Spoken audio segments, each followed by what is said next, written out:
May I come in, sir? Yes, come in. Good afternoon, ma'am. Good afternoon, sir. Good afternoon. बैठिए, Thank you, sir.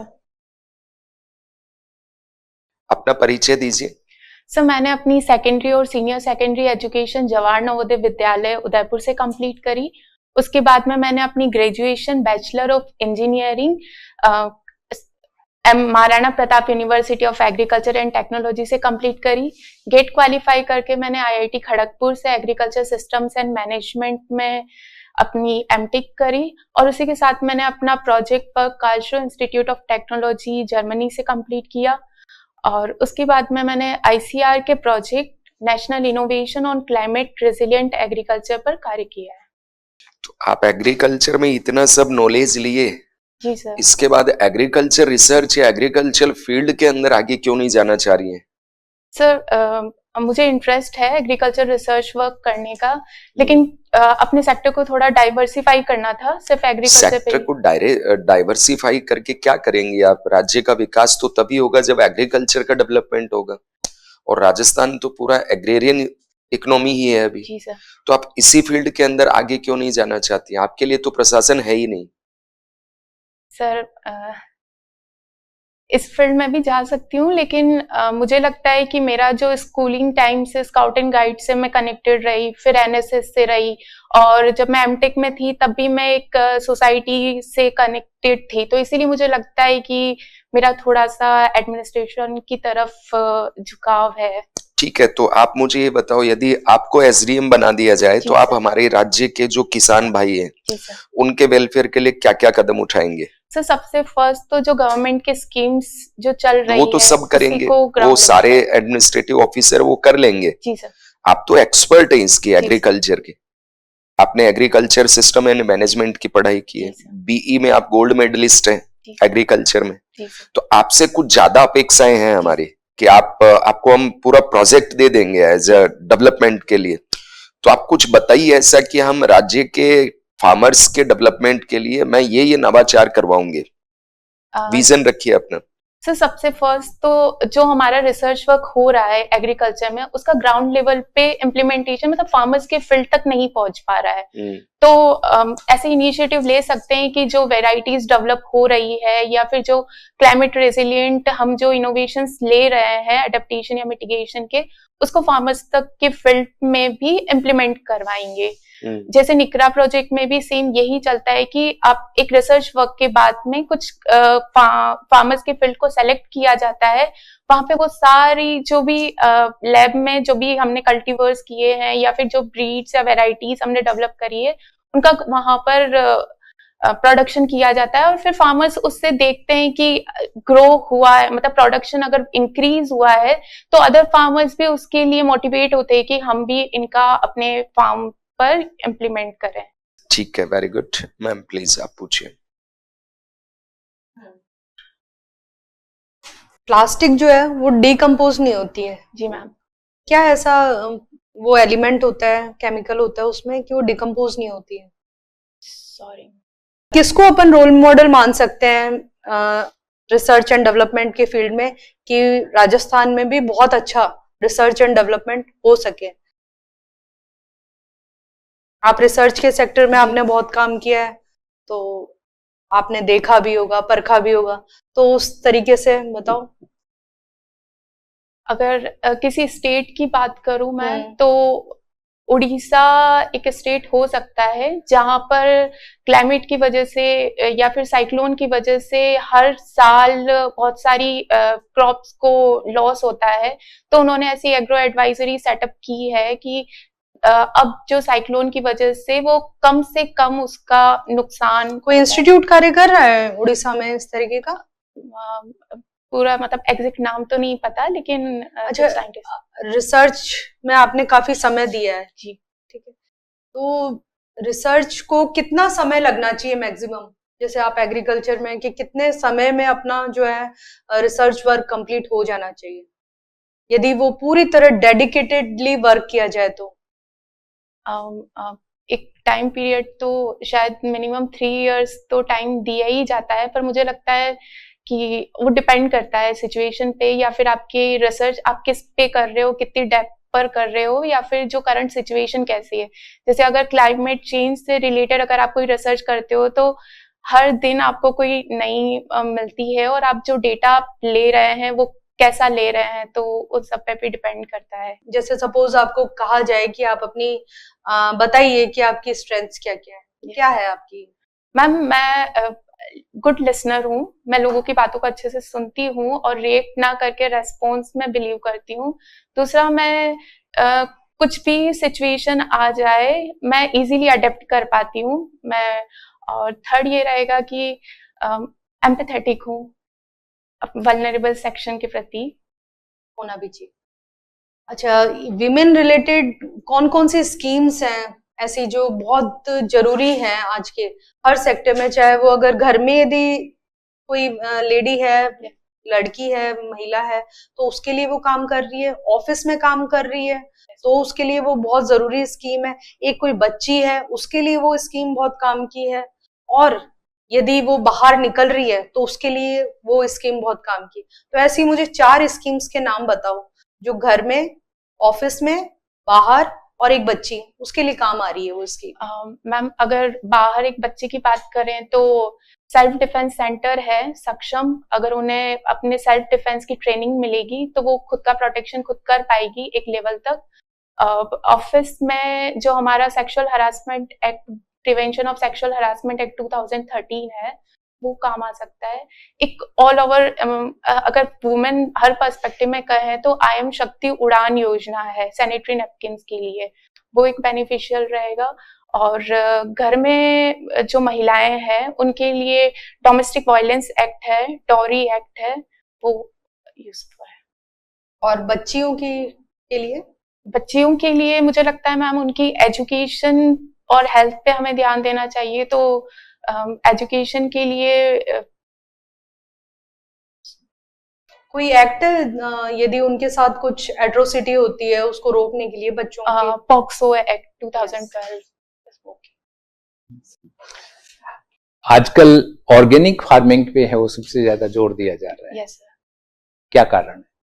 Sir first कारण है कि green revolution के time पे हमने बहुत फर्टिलाइजर और पेस्टिसाइड्स का यूज किया है जिसकी वजह से बहुत सारी डिजीज वगैरह हुई है।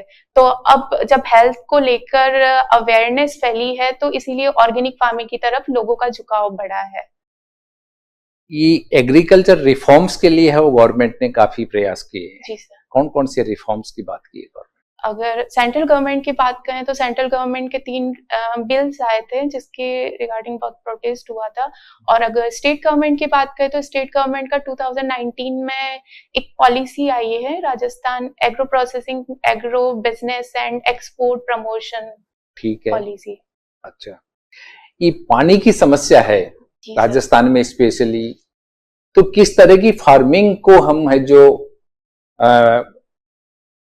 वो प्रमोट करें कि ये प्रॉब्लम है वो कम हो जाए हमारी? सर इसके लिए जैसे कि जल की बहुत ज्यादा दिक्कत है राजस्थान में, तो उसके लिए हमें ऐसी क्रॉप्स का यूज करना चाहिए जो वाटर इंटेंसिव नहीं है, जैसे कि राइस, शुगर केन का यूज ना करके मिलेट को हमें प्रमोट करना चाहिए।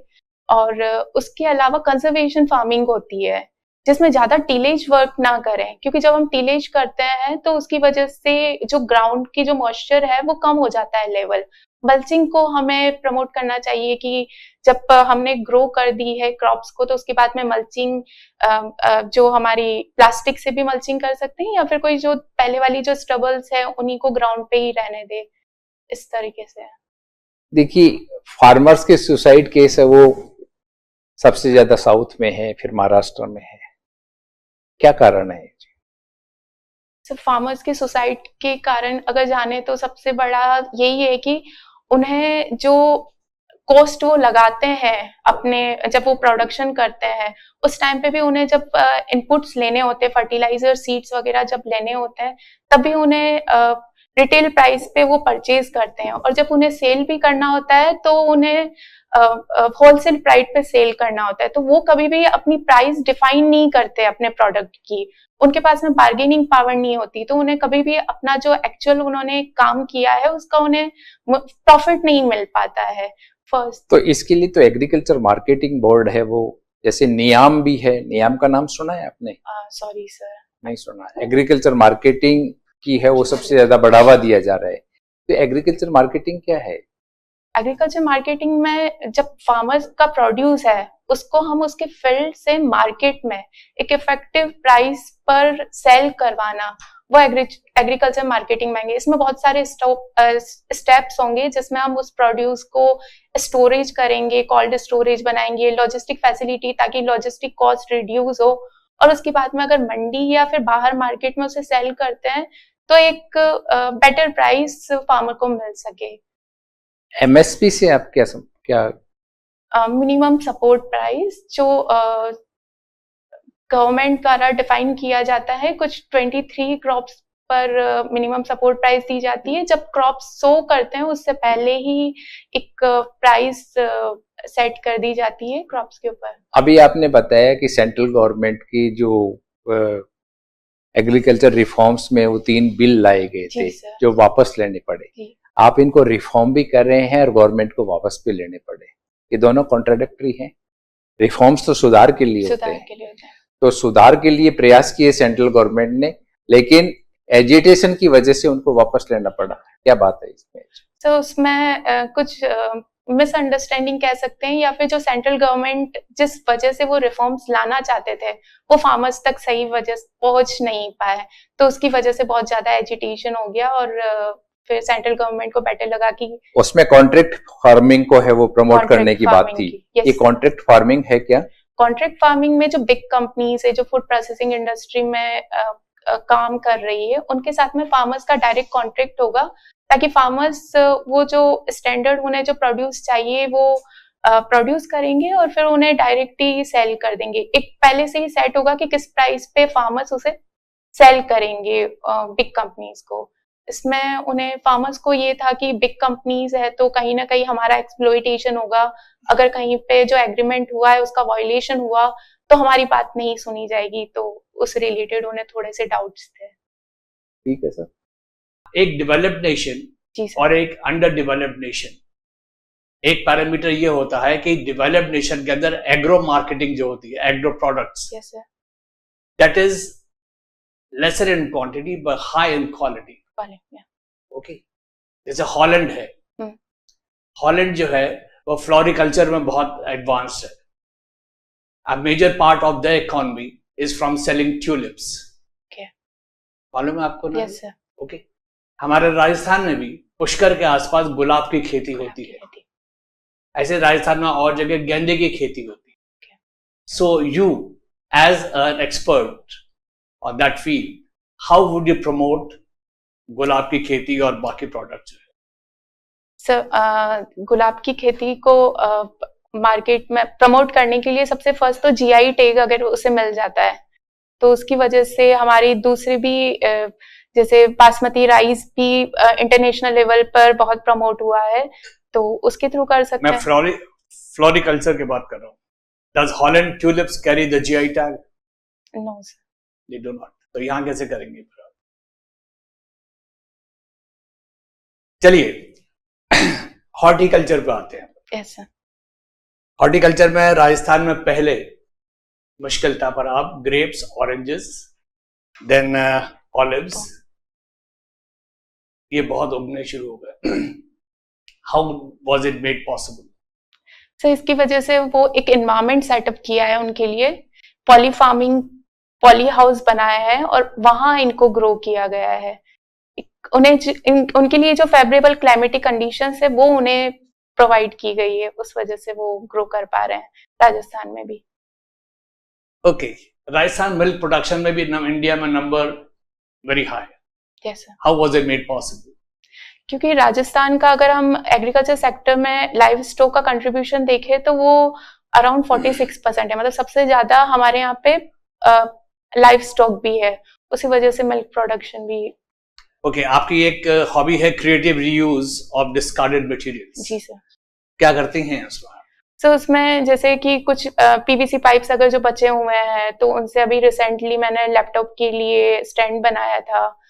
प्लास्टिक के वाटर टैंक्स जो खराब हो गए थे, थोड़े क्रैक हो गए थे, तो उससे जो स्ट्रे डॉग्स थे उनके लिए एक हाउस बनाया है। और जो Can you कपड़े not promote it as a handicraft cottage industry के लिए? सर अभी एक बेसिक लेवल पे ही, अपने लेवल पे ही कर रही हूँ, तो अगर आप SDM बन जाती हैं और you become a collector one day, yes sir, how would you promote that?